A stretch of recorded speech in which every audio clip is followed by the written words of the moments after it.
Con Juan Valerdi, él es economista, docente de la Universidad Nacional de La Plata y ex asesor del Banco Central y del Banco Nación. Juan, bienvenido, buenas noches, ¿cómo estás? Germán Giachero te saluda. ¿Qué tal, Germán? Buenas noches.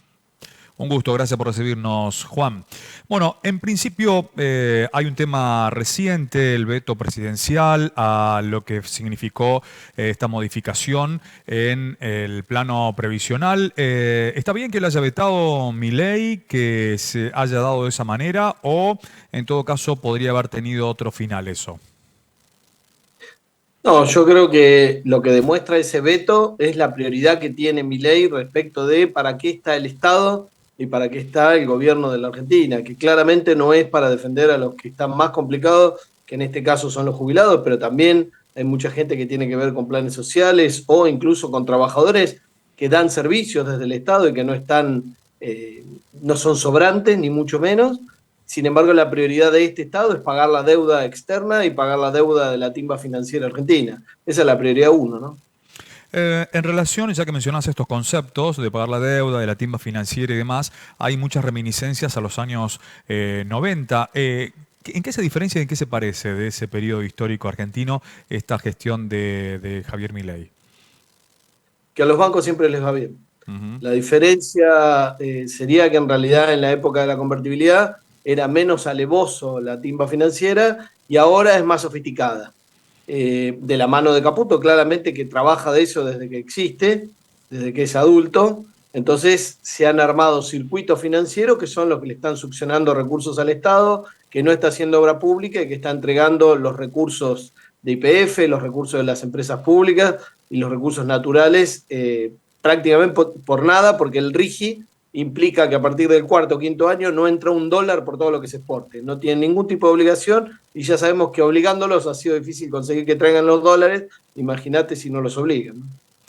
Hay un tema sobre el cual no se habla mucho, incluso no dan tampoco precisiones desde el gobierno nacional, ni Milei ni Caputo, que es el resguardo, supuestamente, entre comillas, de reservas de oro del Banco Central en el Reino Unido. ¿Cómo se explica esto? ¿Cómo se entiende?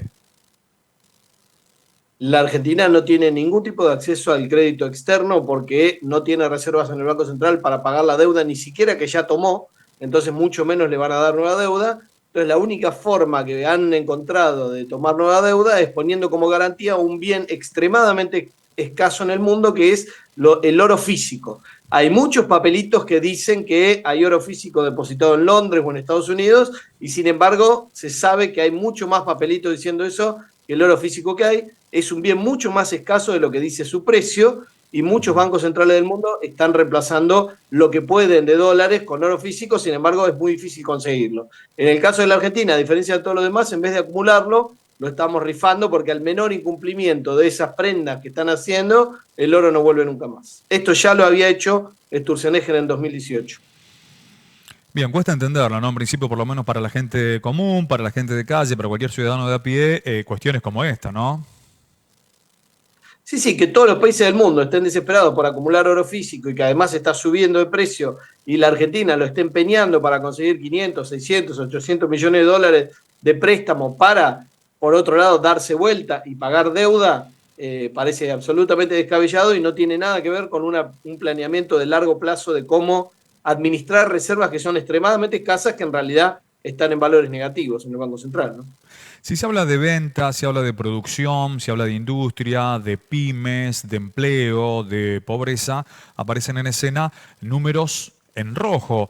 Sin embargo, el gobierno por ahí insiste en ofrecer algunos números, algunos guarismos que serían alentadores. ¿Es un relato que se caerá de algún momento a otro o tiene parte de la razón el gobierno cuando da a conocer esas cifras? Como vos dijiste al inicio, ya estamos bien entrados en el segundo semestre y la promesa del famoso rebote de la actividad en B corta para el segundo semestre no se está cumpliendo como no se cumplió durante el macrismo, que dijo exactamente lo mismo. ¿Por qué? Porque no hay ninguna razón para que el mercado interno se recupere, porque salarios y jubilaciones están destrozados, han perdido 30% en los últimos 7 meses.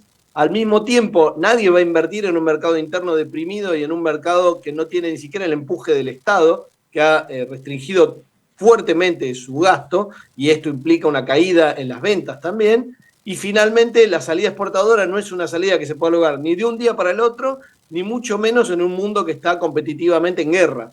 Entonces, todas esas salidas que no están habilitadas hacen que no haya rebote económico y de hecho yo creo que en el segundo semestre la desocupación y los despidos van a aumentar mucho más que en el primero, que todavía había miles de pymes y grandes empresas que tenían la esperanza de un rebote de la actividad hacia arriba. Como están viendo que ese rebote no ocurre, están empezando a tomar decisiones de cierre, de suspensiones, de despidos y demás. Te consulto en relación a lo que analizás de acá hacia finales de este 2024 en materia del precio del dólar, por ejemplo, y de lo que es el porcentaje de inflación.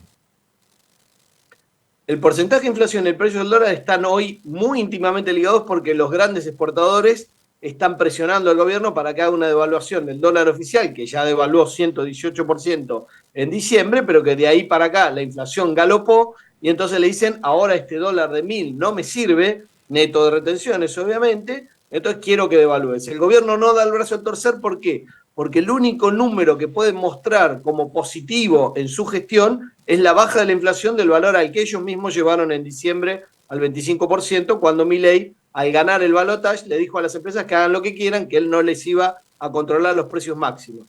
Entonces, para fines de noviembre y principios de diciembre, aunque Milei no había asumido, como ya había ganado, se supo que las empresas podían hacer lo que querían y ahí es donde se disparó la inflación.